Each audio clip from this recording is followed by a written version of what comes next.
Good morning, and thank you for joining us for the Pre-State Allocation Board meeting. Today's meeting is a little later. It will be at 4:30 at the State Allocation at the State Capitol, room 437.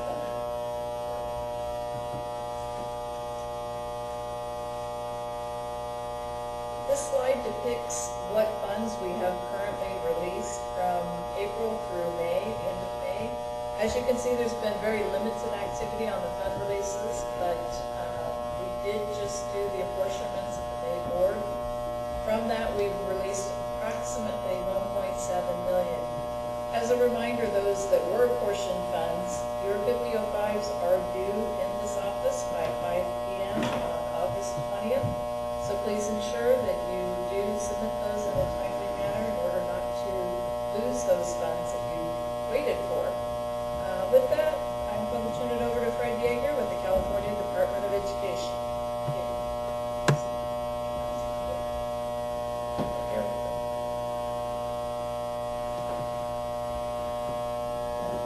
Good morning. I have a couple things I wanted to talk about today. Indoor air quality, some recruitment, and then to go over some information that the department presented at the June 10th subcommittee meeting. So, indoor air quality. First, why is it important? Asthma is a leading cause of student absences, and student absences are related to student achievement. So, you lose learning time, you lose your average daily apportionment cost, and you have increased costs for substitutes. So it is very important on both the academic and the fiscal side. Recently there was this study with a catchy title, Association of Classroom Ventilation with Reduced Illness Absence, that was conducted by the Lawrence Berkeley National Laboratory. And they looked at 162 classrooms in areas throughout the state at a few schools. And what they found was that the majority of the classrooms did not meet this guidelines and recommendations for indoor air quality. They also found that investing in improved indoor air quality, so more efficient air exchanges and filters, led to a several times the investment was regained by those lower costs. You have fewer substitute teachers, you have increased attendance, which leads to increased revenue, as well as the increased student achievement. So I think it was like a 10-to-1 payoff. So for every dollar invested in improved indoor air quality in this decade, it was about a $10 return to the district, both cost savings and in additional revenue. So some resources for looking at indoor air quality include the United States Environmental Protection Agency's Tools for Schools. Some resources have been available for many years, as well as the Collaborative for High-Performing Schools. And in the school facility program, the HPI program also has points for indoor air quality. That report from the Berkeley lab, you have to subscribe to like the Indoor Air Quality Journal, and my subscription just lapsed on that. But if you want, I have a copy, and it is in the public domain, so I can forward that to you. So send me a note.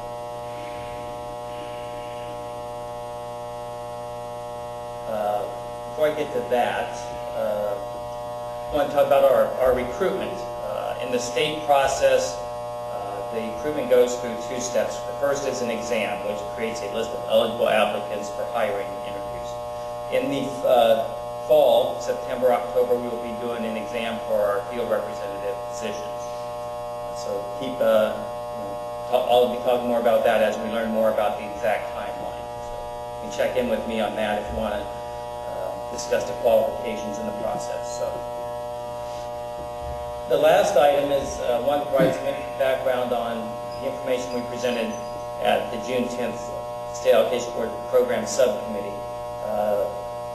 The information was handed out at the board meeting, so probably wasn't widely reviewed at that time. And I believe it is posted on the archive information for this meeting.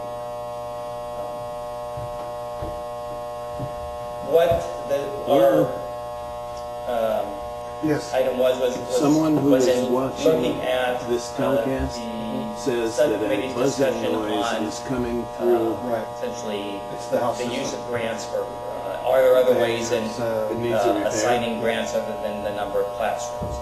And looking at how many districts are implementing project-based learning and other different methods for curriculum. We pointed out that there's technology and connectivity items that have facility impacts, storage, scalable technology, flexible, adaptable spaces that are able to come in both small and large group instruction. This project-based learning has a lot of projects, so there's both the book learning and the practical application. Movable furniture, breakout rooms, outdoor seating areas, flexible and operable walls. And this is not saying a return to the pod schools. This is an ability to create flexible spaces that can adapt and change readily as the daily activities require. Just some more. So, what we presented was this display of two different types of educational settings, both the same square footage. The one on the left being the 10 classrooms of 960 square feet.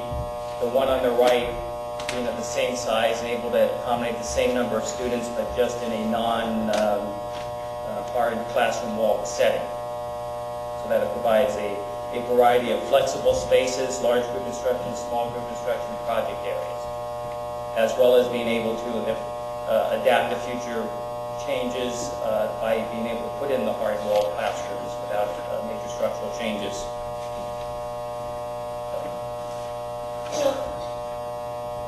So that's available on the SAB webpage, and I believe also on ours if you want that 4 or 5 page document that we presented to the board.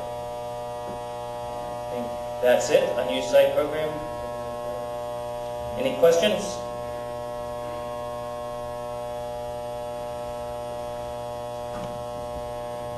Morning, my name is Liz, and I'm with the Unused Site Program.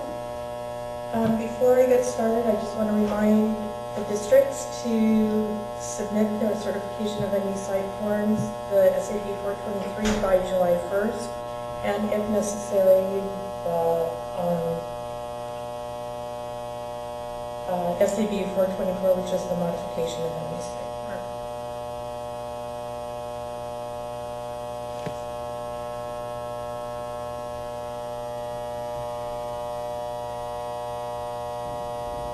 Sorry, I'm looking for the error.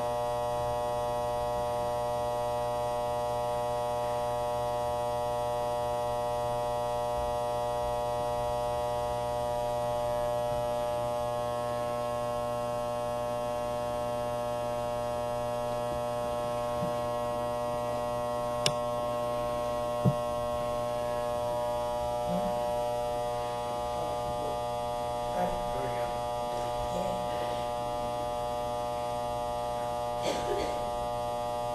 Okay, the Unused Site Program became law in 1984, and it requires all schools and county superintendents that they're subject to a fee for district properties that are not used for school purposes after specific time periods.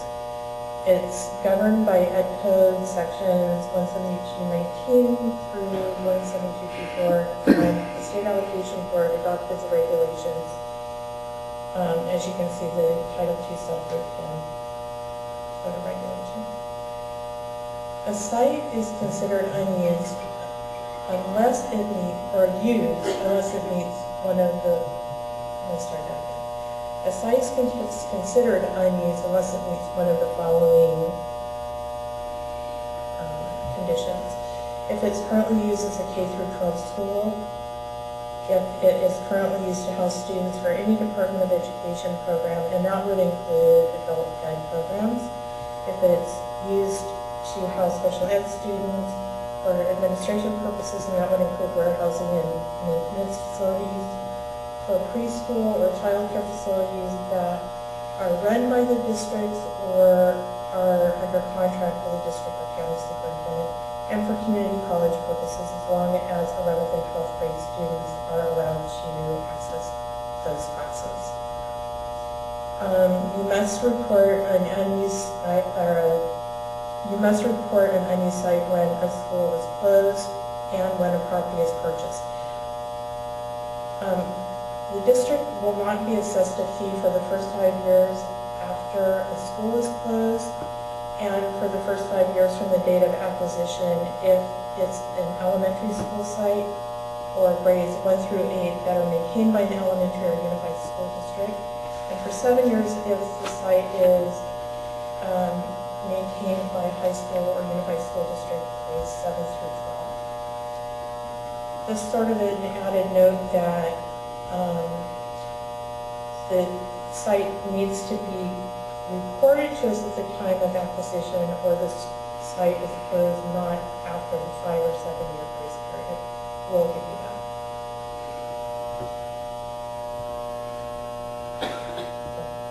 Okay. So the district may also qualify for a waiver if, and that's after the 5 or 7 year grace period has been completed, if the district or any other governmental agency uses the site for school purposes, as a civic center, as a community playground, a playing field, soccer fields, baseball fields, for any outdoor recreational purposes, or if the district submits documentation that the site will be used within a period of time. In other words, whether if they're planning on building on that site but haven't signed a construction contract yet, that waiver is only good for 3 years and it will go down each year. The district may also qualify for a 1 year waiver if they have made a good faith effort to sell the site. That is a one-time use waiver only, so you can't ask for that in other units.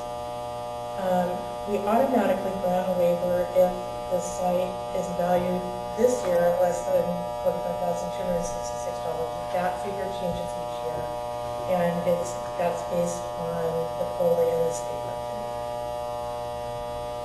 The district may also qualify for a waiver if they submit documentation that's being used for 1/2 of the fiscal year by a tenant who's paying accessory taxes, and the district will not pay any site fee if there is a district. For all of the waivers that I just mentioned, the district has to submit a modification of any site forms, modification of any site status form, 424, for each site that they're asking the waiver for. That form also needs to be submitted to add or delete a site. And to add a site, it's very important to include all of the information that's in section 1. That would include the site value, the acreage, the grade level, or when the site was closed or acquired. And a site may be deleted when the site is old, if it has begun to be used for school purposes. In other words, if the site has been reopened, or if it's being used for the construction of school facilities, and that would be deleted only after the construction contract is signed. So the value and the calculation of the fee is based on the newly acquired sites. I'll start that one again here. A newly acquired property that is the site value. Whatever you pay for the site is, or whatever the district pays for the site is what we base the fee on. For closed sites, it's the current site value, and the district can have an appraiser or use comparable site prices from the land around them. The site value is modified annually by a factor that reflects the change in the assessed value of all the property in the state. So it's taken off the state tax table from the Board of Equalization. Any improvements that have been made to the property from the date of acquisition are not included in the adjusted value. And if the district would like to modify their adjusted value, they can have it reapproved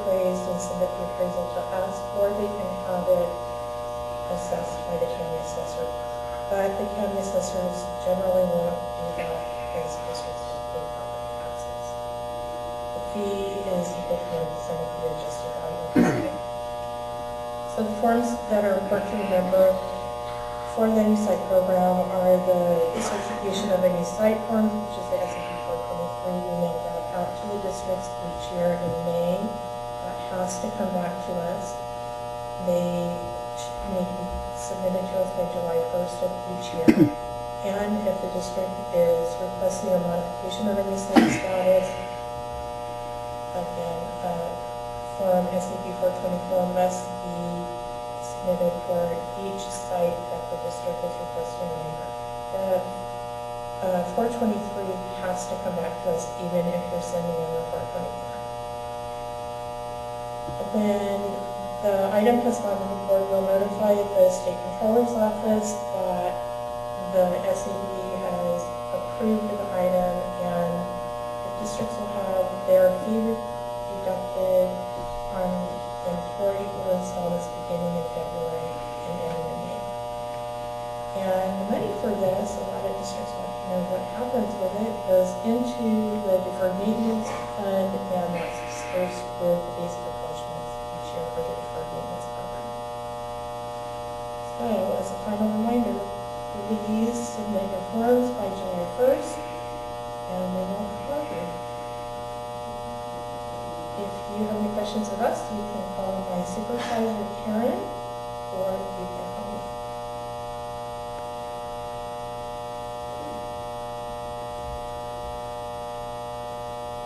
Good morning. Thank you. OPSC wanted to take this opportunity to provide folks with an update on a rather important subcommittee that's been created and has been meeting for the past few months, and that is the Program Review Subcommittee. Now, today I'm going to give you an overview of what that committee is, what their purpose is, and sort of where they've been and where they're going in the future. So the State Allocation Board established this committee in late 2012, and the goals were to take a broad look at all of the elements of the state school facilities program and to see how things were working, see if there were some things that needed to be modified, updated, changed, tweaked a little bit, and take a look at those items and then develop recommendations by the subcommittee that would be put forth to the full board membership for consideration. And then once the full board membership considers any recommendations, there is the potential that these recommendations could go from the State Allocation Board to the legislature. And one of the things that's been mentioned in the subcommittee is that there are several bills out there that are two-year bills that are looking at whether or not there should be a school facilities bond in the future, and potentially some of the recommendations from the SAB may inform conversations about those bond bills in the future. The subcommittee makeup, the chair is Assemblywoman Joan Buchanan, and we also have Assemblyman Kurt Hagman as a member, Kathleen Moore representing CDE, Sevan Almanza representing DGS, and Cesar Diaz, who is the governor's appointee for the State Allocation Board. And the committee is staffed by the Office of Public School Construction. We provide staff support, preparing materials, doing research, things like that. The way the process for the subcommittee works, and this is as envisioned by the chair of the subcommittee, is that each element of the school facility program will be reviewed in depth, and that was decided so that subcommittee members could have a really good understanding of the program as it works today, really get into the details so that they knew where we are, and that information could be used to determine how they wanted to move forward in the future. So in addition to reviewing each element of the SFP, the subcommittee planned to discuss issues that have come up in the program, any concerns that there may be right now, and ultimately the goal would be to reach consensus at the subcommittee level and then develop recommendations, again, for the full board consideration. Now, I apologize, there's a lot of information on this slide, but this slide here summarizes basically what's been happening in the past for the meetings and then sort of a roadmap for where we're going in the future. The first meeting in October of last year was a very broad overview of all the programs in the school facility program. It took a high-level look at everything out there and just sort of set the stage for the detailed discussions to come. one of the next meetings, November 28th, talked solely about the new construction eligibility process. And then the following meeting in January talked about the modernization eligibility process, and it also dealt with the charter school facilities program. Then in February, the unique needs of the county offices of education and the districts that use the financial hardship program was a topic that was discussed as well. In March, there was a break from the basics of the SFP, and the topics changed over to take a look at a report done by UC Berkeley that had some information in it about school funding and how to do construction, and some information about maybe some other states and how they do construction, and some research done there. And so UC Berkeley had sent the author of that report to come and speak to the subcommittee members about that item. And then also the subcommittee members had expressed an interest in areas of physical safety for school campuses, and both the Department of Education and the California Emergency Management Authority both spoke to ways that physical security could be addressed at school campuses. Both entities gave a presentation there, and these presentations are available on our website if folks are interested. And then the next meeting in May went over the state agency role in the school facility program. And that was a interesting conversation because there are multiple agencies that are involved in the school facility program process, because districts, before they get to the funding stage or before their item goes before the state allocation board, they will have interacted with at least 3, if not more, state agencies in order to get the necessary project approvals. So the purpose of this discussion was to give subcommittee members a better understanding of how the entire process worked, and not just the funding piece that they see when they are approving apportionments or hearing appeals. So this gave them a better perspective on what a district deals with. And then also at that meeting was a follow-up discussion on the project information worksheet. And the project information worksheet, that had been a request by the full board that the subcommittee consider how this tool could be used for other programs such as the modernization program, and that was scheduled for that date. And then most recently, the June 10th meeting dealt with a funding discussion for how the funding models work for new construction and modernization, and then something called parking lot issues, which I'll get into in a minute. And then upcoming meetings are in August, September, and October. We've got the dates and the tentative topics listed here, but that is subject to change just based on how the conversations go at each meeting. The August 13th meeting is pretty firm though as far as the date, and then that is a follow-up meeting on parking lot issues. So the structure of the information that's been reported at the subcommittee meetings, it's the goal was to make the documentation and the presentations just very easy to understand, so that the general public, subcommittee members, everyone could get a good understanding of the highly technical nature of this program. So OPSC staff prepared some background material, and the thought process behind that was to try to show this process visually to the extent that we can. Now, there are, of course, some things in the program that we can't have a picture or a diagram for, but to the extent possible, we tried to break this down so that it would be, you could look at it at a glance and know how things worked. And we started with the big overview, and then we went into the individual program level and did the more in-depth review of how things worked. Now, got an example here of some of the background material from the first program review subcommittee meeting, and we've got some graphics here that were demonstrating eligibility. So as you can see from our picture here, we've got a schoolhouse that is bursting at the seams, demonstrating that there is a district out there that could not possibly stuff any more kids in their existing classrooms, so they needed some assistance from the state in order to build some new classrooms. That way they might actually be able to close the door and put the kids in there. And same thing with our happy little children in the boxes down there. It's trying to demonstrate the need for what you have right now versus what the enrollment's going to be in 6 years. And you'll see our smiling students that are not allowed in the box because they don't fit, so that's the eligibility for new construction.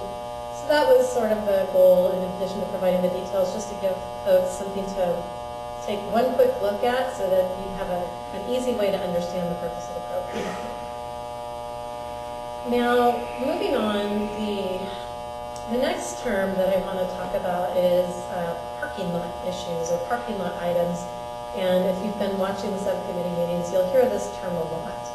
Now, what the subcommittee has been doing, because the early meetings have been more of an overview of the program, rather than stop a meeting that's doing an overview to go down a path of exploring an issue or a concern, the subcommittee members have been identifying things that are of concern and putting them in the parking lot, basically putting them on hold to come back to the meeting at a future time to have a full discussion.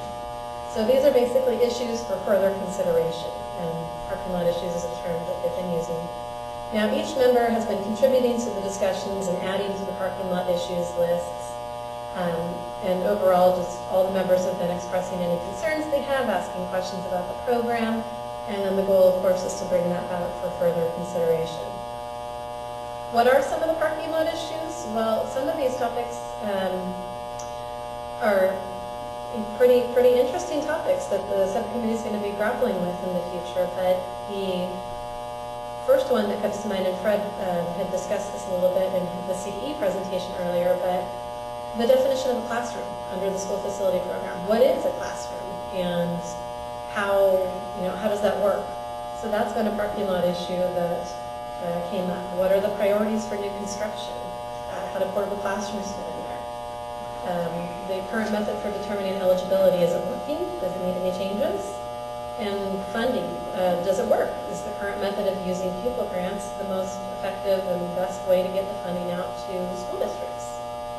That was all for the new construction program. And then in the modernization program, we had parking lot issues come up, such as, does the modernization grant for portables work? Is that something that needs to be looked at? Again, looking at eligibility to see if that's been functioning the way that folks anticipated, or if it meets the needs of school districts. Is the per pupil grant funding model working? So all of these are things that the subcommittee's been looking at. Now, there have been other parking lot issues that came up in the course of some of the earlier meetings. In the financial hardship discussion, the question came up related to how folks qualify for financial hardship and whether that needs to be reevaluated. And in addition, in financial hardship, we have something called design grants that allow people to access funding to plan their project in advance of having construction plans ready, and the subcommittee wanted to explore whether this was the best approach. In the charter school program, it was a broader question. It related to whether this program was working for the charter community and whether the construct and the eligibility model were working out as they've been structured in the statute and the regulations. So the subcommittee wanted to get feedback from charter schools whether this was how they thought it should be, or if there were any things that could be tweaked. And then the County Office of Education discussion was also a good discussion, which raised lots of questions centering around if there were alternative methods to providing facilities that meet special needs of these populations, whether there's a better way to project eligibility, whether it's currently working as it is. And then also, in addition for COEs, it wasn't just eligibility, but down to the funding model as well.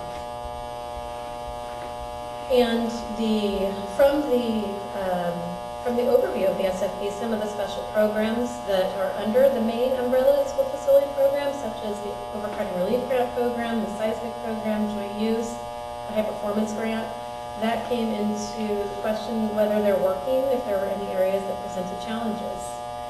And then there were some other questions that just talked about main things like the recent way that the board has chosen to reserve the bond authority for folks on an unfunded approval list, and folks could come in and request funding and certify and say that they can access the funds in 90 days. But what happens if folks don't ask for the money? And we know that we've seen some action at the state allocation board to change the regulations so that things have changed now to where there is a 2 strikes requirement, and basically if a district doesn't ask for the funds within 2 opportunities, then the bond authority goes back. But the subcommittee also has that as a parking lot issue to determine if that's something that they want to keep, if they want to make any modifications to it, or if that's something that's going to be worked into the program in the future. And then some other questions such as funding provided for properties that are not ultimately used for schools. And then there's been a lot of talk about creating a statewide database of all the facilities in California, not only so that we have a better idea of the need for future bonds, but also so that we can see what's been happening in these facilities. How many classrooms are out there that need modernization? How many classrooms does the school district have? Could that be tied into other programs so that we can make this a usable database for school districts and for policymakers alike? So that was also a parking lot issue. Now, the next couple slides will talk about some areas where the subcommittee members have reached consensus on some things. Now, this doesn't mean that there's a firm answer on how things are going to move forward, but it basically means that they've reached consensus that these are some areas of concern or that there are questions on that they'd like to see more detailed information on in the future. And on the items that the subcommittee has reached consensus on, OPSC staff has been asked to review the options for these items and to frame some recommendations or some ways that the subcommittee members can go. And in future meetings, we'll see more options, more potential ways to fix a problem identified by the subcommittee. And then the subcommittee members can then take that discussion forward and decide which way they want to go, or if they want to come up with even different options, and then those conversations may move forward to the full board as well. Now, some of the areas that they have reached consensus on that they want to see options on include that statewide school facilities database. They've also determined at the subcommittee level that the project information worksheet is a valuable tool for both new construction and modernization data. And the subcommittee wants to take another look at the data that's been collected and implement the project information worksheet for the modernization projects, but as part of a new bond. The subcommittee has also determined that they would like to take a look at the definition of the classroom and consider ways to see if there are ways to make that a more flexible definition. There was also consensus to, and a very quick discussion on this one, but consensus to reestablish the new construction baseline eligibility as part of the new program. So when you think about it, it's been 15 years, 14 or 15 years since the baselines have been established under the school facility program. And while districts do a good job of reporting information, there are some things that could have changed in that time frame. So subcommittee members wanted a clean slate. Take a look at this, see what we can do to reestablish this eligibility. And then got a general heading here of portables. There has been a lot of discussion about looking at portables in the program, how we fund them, what the appropriate level of funding is, what we do with them in the future, whether or not that's something that subcommittee members want the program to pay for, and how do we deal with the program, with the portables that are on campuses today. So this was a big discussion that happened throughout multiple meetings, and it keeps coming up. So one of the things that staff will be doing is bringing back just a general discussion about portable buildings for subcommittee member consideration. Now, the next steps, and I think I've touched on this a little bit, but the next steps are that the subcommittee is going to continue reviewing the issues with the school facilities program. There will be follow-up meetings where OPSC staff will help subcommittee members take a look at some of the options by providing some materials for them to work with for part of their discussions, and then refine those materials in any areas that the subcommittee wants to explore further. There will be additional meetings where there are detailed overviews presented, because we haven't actually touched all of the various programs under the school facility program. So we'll see detailed discussions of the more specialized programs like the overcrowding relief grant program, the high performance grant itself, facility hardship, seismic. So we'll see more of an overview discussion of those programs that have only been lightly touched on so far.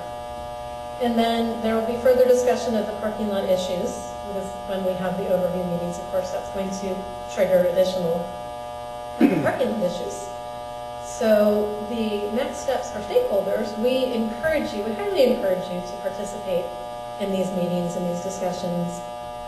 There are a lot of things that are being discussed, and stakeholder input is definitely valued. And the meetings are webcast for those that can't attend in person, so you're more than welcome to watch the live webcast, or we do post those up on our website.